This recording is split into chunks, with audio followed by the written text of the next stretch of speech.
Welcome to the Self-Storage University podcast, where you will learn the correct way to identify, evaluate, negotiate, perform due diligence on, renegotiate, finance, turn around, and operate self-storage facilities. And now, here is your host, a partner in one of the largest real estate portfolios in the U.S. with nearly $1 billion of holdings, Frank Rolfe. Webster's Dictionary defines bonding as the formation of a close relationship through frequent or constant association. This is Frank Rolfe, the Self-Storage University podcast. Bonding is, in fact, one of the most important ingredients in any self-storage deal. If you're looking for a really good price or really attractive seller financing, the only way you're going to obtain that is through bonding. Let me give you a true story. So I was trying to buy a property, wasn't really getting anywhere with it. So I offered to go out to lunch with the person who owned the property. They had already said they wouldn't sell it. We were just going out pretty much to talk about life. During the course of that lunch, I heard the entire story of that person's life from beginning to end. I sat there thoughtfully. I nodded. I listened. And at the end, they had changed their mind and, in fact, would now agree to sell it to me. And later they agreed to go ahead not only to sell it to me, but to also carry the financing on it. Here's another story. Another seller had a property, wanted to buy it, wasn't progressing at all, wasn't really going anywhere. Now, this person lived far away, but they were traveling through the city I lived in, and we suggested we get together when they were in town. So they showed up at my door and proceeded to live with me for a few days. Not exactly what you would anticipate from a business thing. I put them up in a hotel, but they spent every waking hour with myself, my wife, and my daughter. And at the end of that multi-day experience said that they had decided that we were the right people to sell the property to, and once again at a really good price and carried seller financing. Here's the wildest story. There was a guy back in Dallas named George Lucas. He was a big land speculator. He owned lots of land all around Dallas-Fort Worth, but he obtained it in a most unusual fashion. What they would do is he and his parents before him would wait for the periodic recessions, depressions that plague America. And during those periods of time, he would not go after properties that had been foreclosed on that were small dollar, that you could go down and bid on it at the courthouse steps.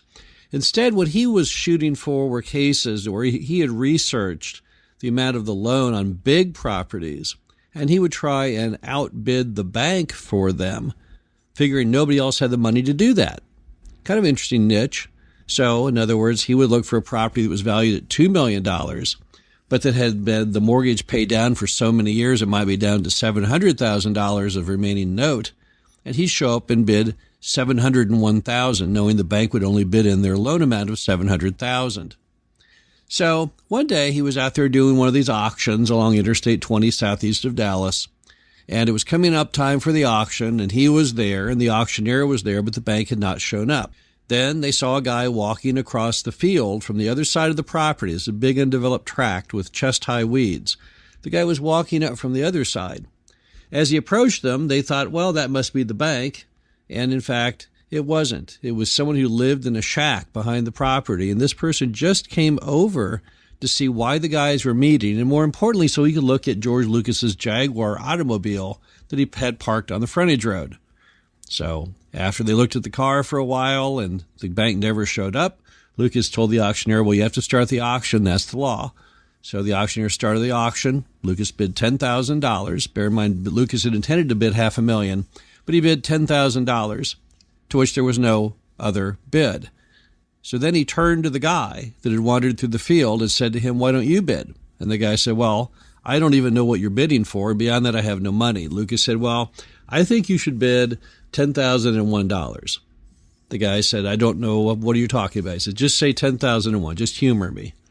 So the guy said, $10,001. So Lucas said, okay, I can't compete with this guy. And that was the end of the auction. Lucas then loaned him the $10,001 and gave him a business card saying if he ever got the money back, to pay him back. The guy then took this giant property valued at $1 million.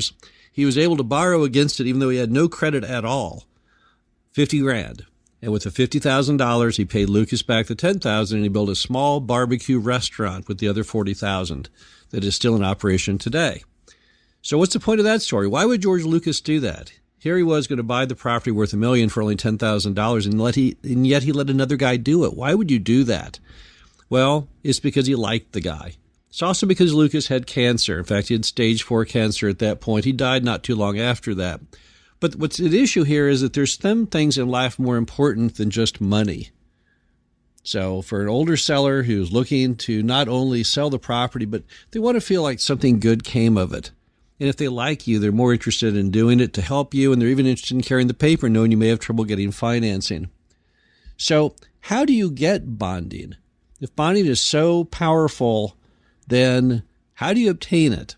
Well, the first thing you have to do is you have to spend time with the seller. You can't do bonding from afar. You can't do bonding with emails. So for a lot of millennials and people who look at a lot of communication these days as being all done online, that won't work for bonding.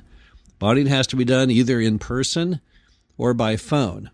And when you bond with somebody, the first part is you have no control, and that is whether they really align with you and like you. So sad to say, you could go in and meet with a bunch of different people, 10 different people, and you might bond with 3 or 4 of them, and then you might have 2 or 3 that hate you on general principle and another 2 or 3 that are kind of lukewarm. So the first ingredient, you don't have a lot of control over. They have to like you. Now, it helps a whole lot if you're likable. So if you have a good, friendly spirit and like people, that will certainly help you to be liked. That's for sure. But the next thing you have to be is a really good listener. So if you want to bond with somebody, you want to listen. And here's the best opening line of all time. It's, how did you come to own this self-storage property? Because the answer to that will do great things. It will set you off on a bonding path. And additionally, you'll learn a lot about the property, which will become very valuable to you later if you go ahead and buy it. So just engage them in conversation, get them talking. You don't want to be talking for bonding. You want them to be talking for bonding, and you just be a listener. Additionally, in every interaction you do with them after that conversation where you bond, you've got to make sure that you think that they are a VIP. So if they're going to be wanting to meet with you on a certain day and time, you got to make sure you're available.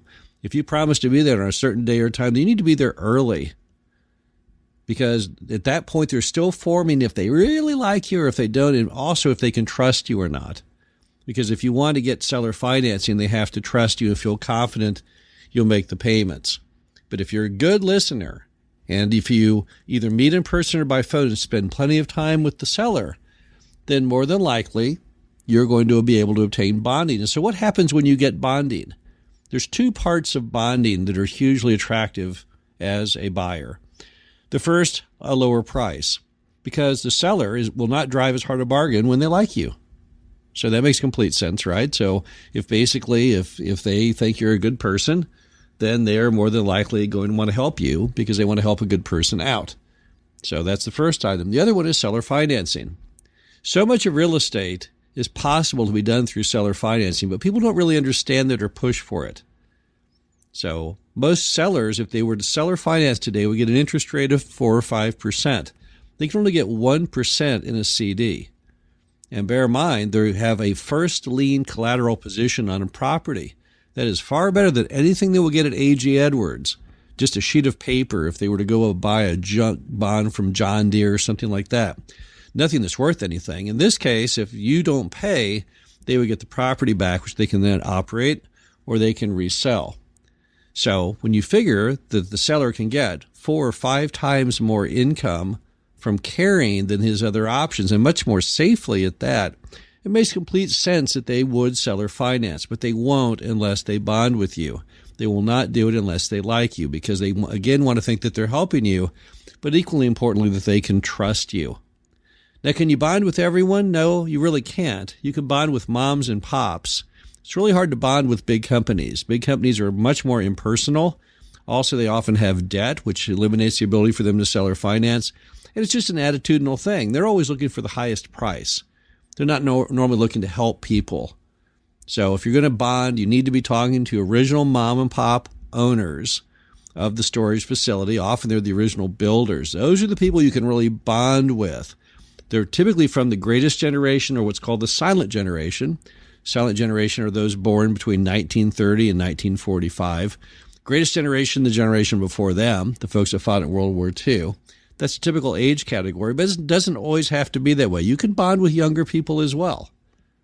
So bonding is a very, very powerful tool.